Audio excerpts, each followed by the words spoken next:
The disciples huddled behind a locked door, their hearts pounding in the silence, every creak and whisper outside making them flinch.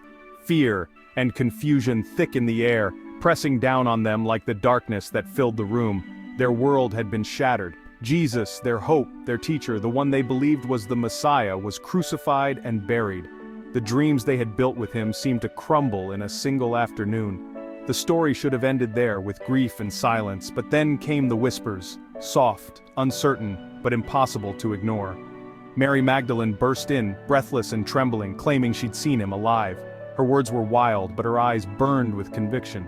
Peter and John ran to the tomb, desperate for answers. They found it empty. The grave clothes folded neatly, as if someone had left in peace, not in haste. It was too wild to believe, too much for their weary minds to accept. So they hid, trying to make sense of the impossible, clinging to each other in the shadows. 10 men, faces marked by grief and sleepless nights, jumped at every sound, haunted by the fear that they might be next. They were fugitives now, hunted and afraid, their lives in danger simply for following the one who had been crucified. Yet in that darkness, a fragile hope flickered. Could it be true? Could Jesus really be alive as Mary claimed? They spoke in hushed tones, voices trembling, piecing together a puzzle that didn't fit, each story adding confusion and a sliver of hope. But one of them, Thomas, was missing from the circle, his absence a silent ache among the group. We don't know where he was, maybe lost in sorrow, wandering the empty streets, or maybe seeking solitude to wrestle with his pain.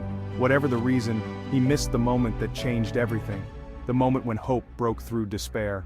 He missed Jesus appearing in that locked room, standing among them saying, "Peace be with you." The impossible had happened right before their eyes.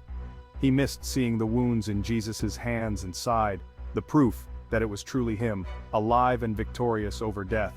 When Thomas returned, he found not 10 grieving friends, but 10 men electrified with joy, their sorrow transformed into celebration. "We have seen the Lord!" they exclaimed, voices ringing with excitement and awe as if the world had been remade. Their faces shone with hope, but for Thomas, their joy was a wall he couldn't climb, a barrier between his pain and their newfound faith. He had seen the same cross, felt the same despair, and the wounds in his heart were still raw. How could they believe so easily, when everything he knew told him that death was final? Their testimony wasn't enough for him. Words alone could not heal his doubt or erase his grief. His grief was too deep, his reality too strong, and the memory of loss too fresh to let hope in. He needed more than words. He needed proof, something he could see and touch, something real enough to break through his sorrow. In that room, hope and doubt collided, swirling together in the candlelight, neither one able to fully silence the other. And Thomas stood alone, waiting for something real, longing for a sign that faith could be more than just a story whispered in the dark. Thomas listened, his eyes fixed on the faces of his friends as they spoke with excitement and hope. But their words, full of wonder and conviction, bounced off the walls he'd built around his heart, unable to break through the fortress of his pain. A man raised from the dead? The idea seemed impossible, almost absurd. It sounded like wishful thinking. He'd seen the blood, felt the finality of loss, and the weight of grief still pressed heavily on his soul. Their story felt like a desperate attempt to cope with heartbreak, a fragile hope clung to in the darkness. He couldn't share their joy. He hadn't shared their experience. The gap between their hope and his reality felt unbridgeable. So he set his terms, clear and unwavering. "Unless I see the nail marks in his hands and put my finger where the nails were, and put my hand into his side, I will not believe." It wasn't stubbornness, it was honesty. His pain was real, his doubt a shield forged by heartbreak and disappointment. He'd lost Jesus once. He couldn't risk hope again, not unless he was sure it wouldn't be shattered a second time. Thomas wanted more than a distant glimpse. He longed to touch the wounds, to feel the proof with his own hands, to know for himself that hope was not a lie. His demand was personal, not arrogant. He wasn't trying to challenge his friends, but to protect his own fragile heart. He needed certainty, something tangible he could hold on to, something that would anchor his faith in reality. His friends must have been disappointed, perhaps even hurt by his refusal to believe their testimony. But they didn't cast him out, they let him stay, they let him doubt. Their love made room for his questions, their friendship held space for his uncertainty. For a week, Thomas lived in tension, present but not convinced. He watched, he listened, he waited, wrestling with his thoughts in silence. He was the man who needed to see, the one who couldn't settle for second-hand faith, the one waiting in the shadows while others basked in resurrection light, longing for a sign that would finally unlock his heart. 8 days passed in that upper room. The 10 disciples, filled with quiet joy, waited for Jesus to appear again. The world outside was unchanged, but everything inside them was new. For Thomas, the week was agony. Surrounded by friends, he felt utterly alone. Every joyful story was a reminder of his own unbelief. He replayed their words, searching for cracks. Was he the only one seeing clearly, or the only one blind? Doubt is heavy, especially when you carry it alone. Part of him wanted to believe, but the memory of the cross held him back. This week of waiting mattered. It showed that faith isn't always instant. The others didn't kick him out, they waited with him. They trusted that Jesus would meet Thomas in his need. They gave him the gift of time and presence. Another week, another locked room. This time, Thomas was there. Suddenly, Jesus appeared among them. Locked doors, no obstacle for the risen Lord. His first words, "Peace be with you." No accusation, no disappointment, just peace. But this time, Jesus had come for Thomas. He knew Thomas's heart, his exact words, his need for proof. The Good Shepherd had come for his lost sheep. Jesus didn't wait for Thomas to speak. He didn't scold or shame. He moved toward him with love. The room fell silent as Jesus and Thomas faced each other. This was no performance, just grace meeting doubt. Jesus' arrival wasn't to overwhelm but to heal. He met Thomas exactly where he was. In the middle of doubt, pain, and stubbornness, Jesus brought peace. The Prince of Peace came for one troubled heart, and everything changed. Jesus looked at Thomas not with judgment but with deep understanding and compassion, seeing the honest struggle in his heart. He offered the proof Thomas demanded. "Put your finger here, see my hands." Jesus met Thomas exactly where he was, not shaming him for his questions but inviting him closer. The wounds were real, not illusions or tricks of the mind. They were the marks of suffering, pain, and sacrifice. "Reach out your hand and put it into my side." Jesus offered not just words but tangible evidence, inviting Thomas to experience the truth for himself.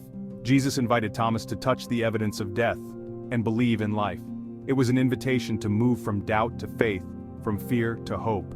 It was vulnerability beyond comprehension, a moment where the divine chose to be open and exposed for the sake of one doubter's heart. The risen Lord offered his scars to a doubter, showing that faith is not about having all the answers, but about trusting in the one who bears the wounds. In that moment, Jesus wasn't just proving himself, he was showing love, a love that reaches out even when we hesitate, a love that welcomes our questions. His love isn't afraid of our doubts, he draws near to us, even when we're uncertain, and offers us peace in the midst of confusion. He comes close, invites us near and shows that his power is made perfect in his wounds. The scars are not hidden, they are the very proof of his victory. The things meant to destroy him became symbols of victory, reminders that hope can rise from the darkest places. Then Jesus said, "Stop doubting and believe." These words were not a harsh command but a gentle invitation to trust. Not a harsh command, but a loving plea, spoken with patience and kindness, inviting Thomas to step into a new reality. Jesus had crossed the chasm of death and doubt, bridging the gap so that faith could be possible for all who struggle. Now, the choice was Thomas's. He stood at a crossroads, his heart pulled between skepticism and hope.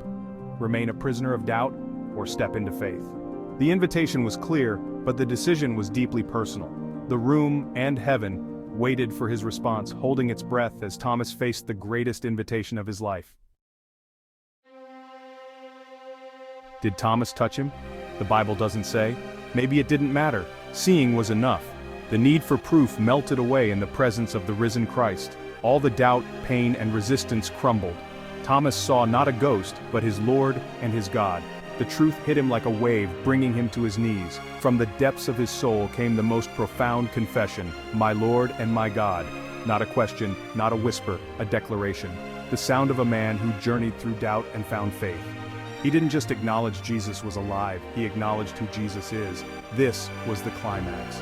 Thomas the doubter made the clearest statement about Jesus' divinity. He called him Lord, supreme authority. He called him God, divine nature. In that cry, Thomas expressed the heart of Christian faith. The man before him, wounds and all, was God himself. And Thomas believed. "My Lord and my God," Thomas's words are the bedrock of Christian faith. In that moment he spoke for every believer to come. Jesus is both Lord our Master and God our Savior. My Lord meant surrender. Thomas handed over control. My made it personal. And my God, a devout Jew, would never say this lightly. Thomas recognized the power over life and death belonged to God alone. This was not a distant deity, but a God who knows and loves us. For Christians, Thomas's confession is a model. Faith isn't just accepting facts, it's a relationship. It's surrendering to Jesus' lordship and worshiping him as God. When we doubt, we return to this truth. The one we follow is Lord of all. The one we trust is God, who still bears the scars of love, and that changes everything. After Thomas's confession, Jesus spoke one last time. Because you have seen me, you have believed. Blessed are those who have not seen and yet have believed. This blessing is for us, those who live centuries later. We can't see or touch Jesus, but we have the apostles' testimony, the scriptures, and the Spirit. We are called to believe without seeing. Jesus calls us blessed, not because our faith is better, but because it's different. Thomas's doubt and confession strengthen our faith. He doubted so we might believe more easily. He touched the wound so we could be healed by faith. Jesus knows believing without seeing is hard. It takes trust, a step into the unknown. But he promises a unique blessing for those who do. Our faith isn't a blind leap, it's a step into the light. Thomas's story is about the bridge between seeing and believing, and that bridge is open to all. The risen Christ changed Thomas forever. He entered as a doubter, left as a worshiper. History says Thomas became a courageous missionary, traveling farther than any other apostle. Jesus didn't just save him, he transformed him. The doubter became a devoted disciple, willing to die for his faith. Thomas's story gives hope to all who struggle with doubt. Doubt isn't the opposite of faith, it can lead to deeper belief. Jesus met Thomas in his questions, and he'll meet us in ours. Honest doubt, brought to Jesus, can blossom into unshakable faith. No one is too far gone, no doubt too deep for Christ's love. He comes to us even behind locked doors. He shows us his wounds, invites us to believe, and he turns doubters into disciples, fear into faith.